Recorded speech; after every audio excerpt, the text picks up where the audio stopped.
Bonjour et bienvenue dans ce cours sur identifier les modalités de fonctionnement de l'équipe.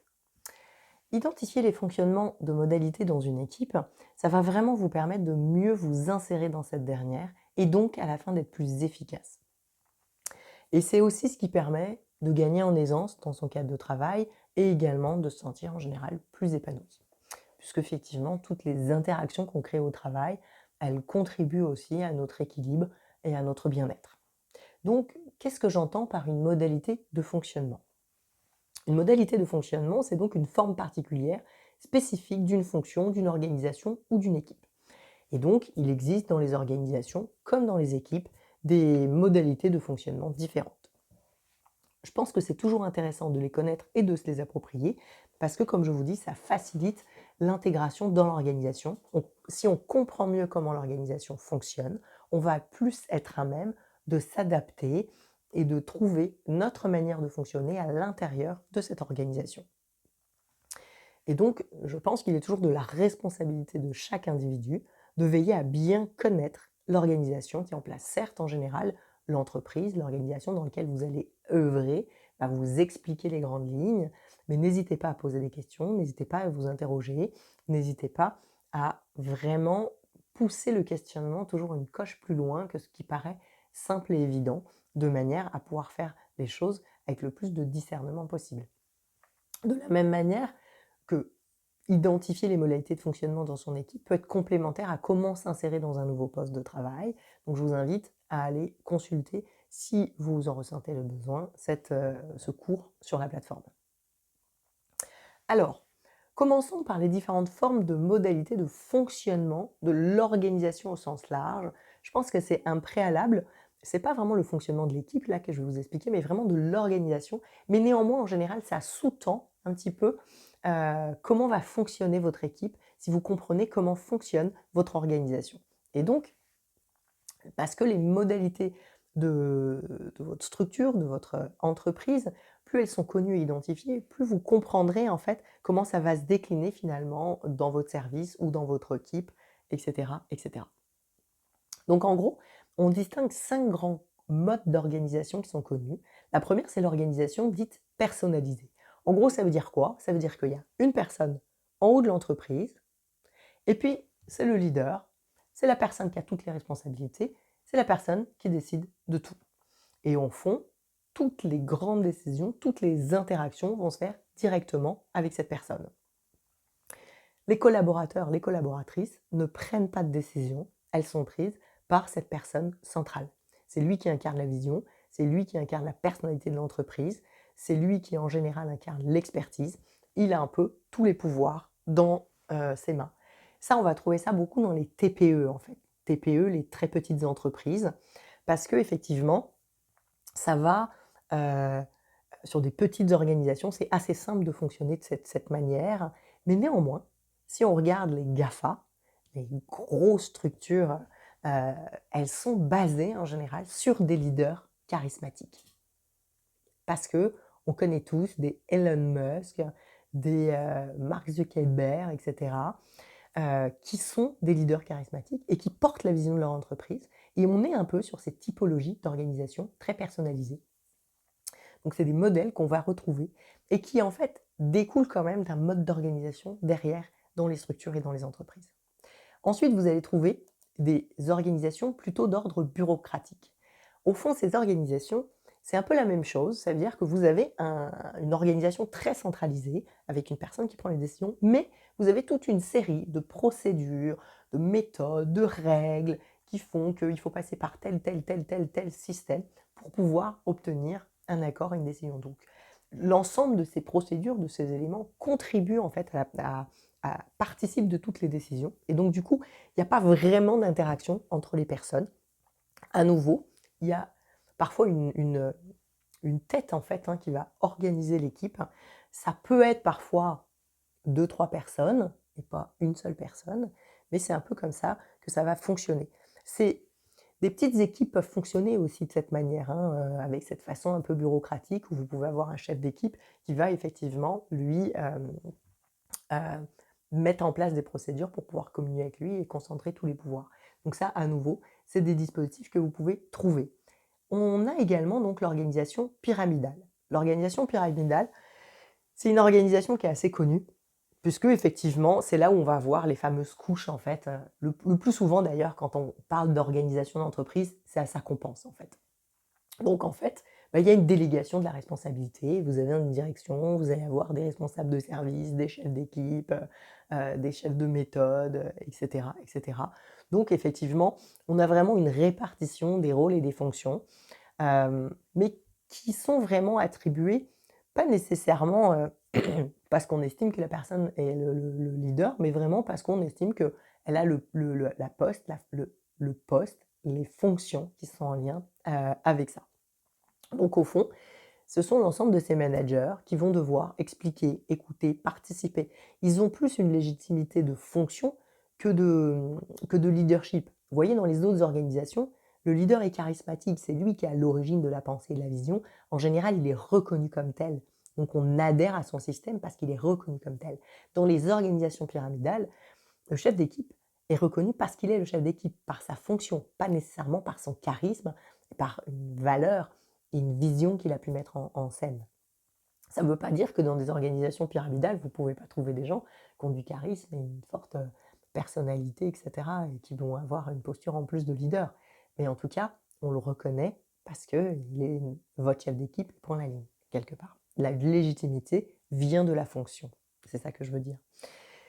Donc voilà, ces organisations-là, en général, elles sont assez connues, on les trouve dans énormément d'entreprises. Et ça permet effectivement, dès qu'on est dans des grosses structures, en général, de pouvoir répartir la charge de responsabilité et améliorer la productivité. Vous avez également des organisations duales. Ça, c'est une forme de fonctionnement où finalement l'autorité va être divisée en deux grands champs. Un champ fonctionnel qui va être finalement la ressource financière, technologique, humaine, et un champ vraiment opérationnel qui va être en charge des résultats, de la productivité de l'organisation. On va séparer ces deux structures de manière effectivement à les obliger quelque part à fonctionner ensemble entre la partie opérationnelle qui veut produire et la partie humaine et financière. On le trouve pas mal en ce moment quand vous répondez à des appels d'offres. On va de plus en plus, dans pas mal d'organisations, vous demander de faire deux réponses. Une réponse technique et une réponse financière. La technique ne voit jamais la partie financière et la finance ne voit jamais la partie technique. Vous voyez, ça, c'est mode d'organisation duale. On veut effectivement que chaque organisation prenne sa décision séparément. Évidemment qu'à un moment, ils vont discuter, ils vont dire, nous, on pense que la meilleure décision financière, c'est ça. L'autre va dire, nous, on pense que la meilleure décision technique, c'est celle-là. Et là, ils vont être obligés d'argumenter pour trouver un terrain d'entente, puisque à la fin, on va prendre qu'une seule personne. Donc ça peut être des organisations qui sont assez intéressantes, mais qui, vous voyez, à nouveau, découlent d'un mode de fonctionnement où quand on est sur le terrain, si ça fonctionne comme ça, forcément, ça va vous demander, vous, en tant qu'acteur, de fonctionner à partir d'une organisation qui est spécifique. Et enfin, vous avez l'organisation cellulaire. Alors là, effectivement, c'est vraiment des organisations où tout le monde va porter la responsabilité individuellement. Donc, au gros, chacun va décider et organiser son travail un peu comme il en a envie. Tout le monde est un peu libre de prendre des décisions. Les choses importantes vont se prendre de manière partagée et concertée. Il n'y a pas vraiment de service, de choses comme ça. Donc on va trouver ces modes d'organisation davantage dans des structures un peu type start-up qui ont besoin d'une très grande agilité, d'une très grande flexibilité sur des démarrages d'entreprises quand il n'y a pas encore trop de monde, etc. On peut trouver ça qui crée de l'agilité, de la flexibilité beaucoup dans les organisations. Donc vous l'avez compris, une organisation personnalisée ou bureaucratique ou pyramidale ou duale ou cellulaire. Et vous comprenez bien que ces modes d'organisation qui sont liés à la structure de l'entreprise vont en général se découler aussi sur les systèmes ou les services s'il y a lieu ou s'il n'y a pas lieu. Mais vous comprenez bien que vous, entre individus qui intervenez dans une entreprise, peu importe que vous soyez salarié de cette entreprise ou vous soyez prestataire, partenaire, entrepreneur, etc., ça va vous demander de comprendre comment est cette organisation pour pouvoir interagir intelligemment avec. Donc moi, ce que je vous invite à faire ici, c'est tout simplement de prendre votre PDF de cours et de noter, à votre avis, Quelle est la modalité de fonctionnement au sein de votre équipe de travail et de votre entreprise? Finalement, sur quel type d'organisation, globalement, vous pensez être?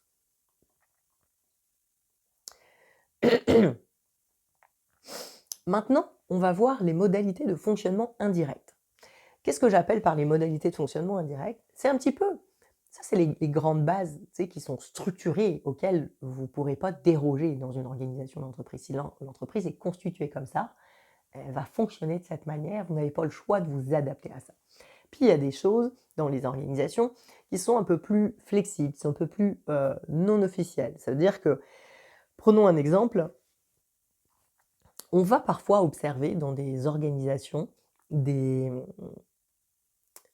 des chefs d'équipe qui vont vous dire, bah voilà, si tu as tel sujet, c'est à moi qu'il faut en référer parce que c'est moi le responsable.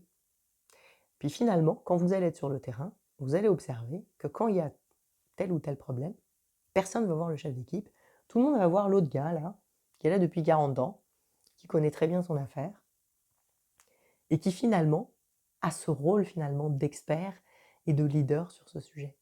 Et au fond, le chef d'équipe lui-même lui reconnaît indirectement ce savoir-faire. Donc, on va régulièrement observer dans des structures qu'il peut y avoir d'autres modes de fonctionnement. Des choses qui ne sont pas officielles, mais finalement qui sont officieuses, on va dire. Donc, je vais vous inviter à essayer d'observer.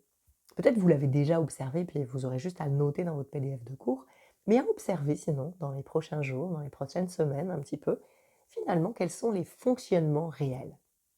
Parce qu'on se le dise, même si on est sur des organisations pyramidales ou bureaucratiques qui sont très structurées en général, et on vous dit il faut passer par la méthode A, B, C ou D, parfois vous vous rendez compte que dans les faits, il y a comme un chemin parallèle qui existe. Donc, notez comment ça fonctionne, voyez effectivement quelles sont les modalités d'interaction entre les personnes, etc. Ça vous donnera aussi une vision de ce qui se passe dans les modalités de fonctionnement de votre équipe. Maintenant, on va aller voir les modalités pragmatiques de l'équipe.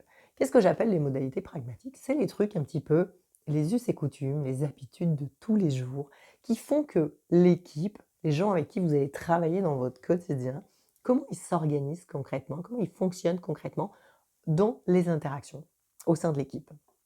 Donc la première chose à repérer, à mon sens, c'est les modes de communication. Au fond, c'est quoi les habitudes de communication au sein de votre équipe? Est-ce que les gens, ils se parlent? Est-ce qu'ils s'envoient des mails? Est-ce qu'ils se téléphonent? Est-ce qu'ils se font des visios? Est-ce qu'il y a la moitié de l'équipe en télétravail et l'autre moitié en présentiel? Du coup, comment ça fonctionne? Est-ce que c'est un peu de tout ça? Au fond, est-ce qu'il y a des outils de communication? Essayez de repérer comment habituellement l'équipe fonctionne. Parfois, il y a des équipes en termes de com, ils vont vous dire il y a une réunion toutes les semaines. Ça serait un mode de communication. Puis en fait, vous vous rendrez compte qu'il y a un off en fait, et que la réalité, c'est que la moitié des informations, si vous n'êtes pas à la pause café, vous ne les avez pas. Pourtant, vous avez bien assisté à la réunion du matin. Donc c'est vraiment d'essayer de repérer c'est quoi les modes de communication qui existent, les officieux et les officiels à nouveau. Ensuite, vous avez la prise des repas. Alors, ça peut paraître très terre à terre et très pragmatique, mais la prise des repas dans un fonctionnement d'équipe, c'est extrêmement intéressant parce que pour faciliter votre intégration, c'est capital de comprendre comment ça fonctionne, puis de faire comme tout le monde, surtout quand on arrive. Est-ce que les gens prennent les repas chacun de leur côté? Est-ce que l'équipe prend les repas tous ensemble? Est-ce qu'il y a la moitié qui va dehors, l'autre moitié qui va à la cantine, la troisième qui amène son panier repas, etc. Est-ce que l'équipe fonctionne ensemble ou de manière éclatée? Observez comment ça fonctionne, puis essayez de vous adapter, en tout cas si vous voulez vous insérer, à ce mode de fonctionnement. Même si après vous pourrez prendre du recul face à ça. Mais néanmoins, c'est très révélateur d'un fonctionnement d'équipe. Plus les gens mangent ensemble, plus en général ça prouve que l'équipe est quand même assez proche et solide. Plus les choses sont éclatées, plus ça prouve en général que les gens peuvent travailler ensemble, mais s'apprécient pas tant et ils ne vont pas au-delà, quoi. Donc c'est aussi révélateur de fonctionnement dans une organisation. Donc je vous invite tout simplement à prendre un moment, puis à vous dire, ok, dans l'équipe, comment ça fonctionne? Comment les gens prennent leur repas? Moi, honnêtement, dans les travails, les entreprises que j'ai vu de tout. J'ai vu des gens le midi, chacun part dans son coin, personne se parle. Moi, ça me paraît toujours un peu improbable. J'ai vu des gens prendre les repas tous ensemble, s'appeler, se donner des numéros, etc. Après, il y a des modes d'organisation qui sont plus flexibles, hein, mais en tout cas, observez ça, vous verrez, c'est assez intéressant.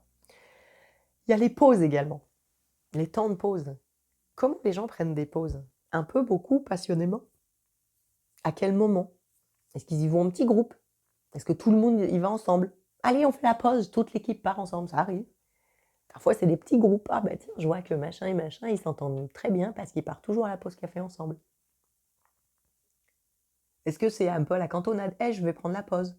Ou est-ce que tout d'un coup, tu vois 3 personnes se lever discrètement parce que probablement ils sont dû s'envoyer des mails? C'est pas pour juger les fonctionnements, c'est pour observer comment ça fonctionne, puis essayer pour vous intégrer, d'aller dans les petits groupes, de proposer des choses, etc. Puis plus vous aurez observé les fonctionnements, plus ce sera simple pour vous de vous intégrer si vous arrivez euh, après que l'équipe soit constituée, quoi. Puis si l'équipe est en train de se constituer, proposer des choses qui vous conviennent, échanger avec les autres pour voir. En tout cas, participer aux pauses, c'est quand même important. Moi, je ne suis pas une fan des pauses dans mes journées de travail, pour être tout à fait honnête. Alors, j'ai appris à en faire davantage avec le temps, mais quand j'étais jeune, je n'étais pas du genre à prendre beaucoup de pauses, quoi. Puis à un moment, je me suis quand même rendu compte que je me coupais un peu d'une partie de l'équipe. Parce que les gens, ils allaient à la pause café, à la pause thé, à la pause clope, à la pause rien du tout, quoi.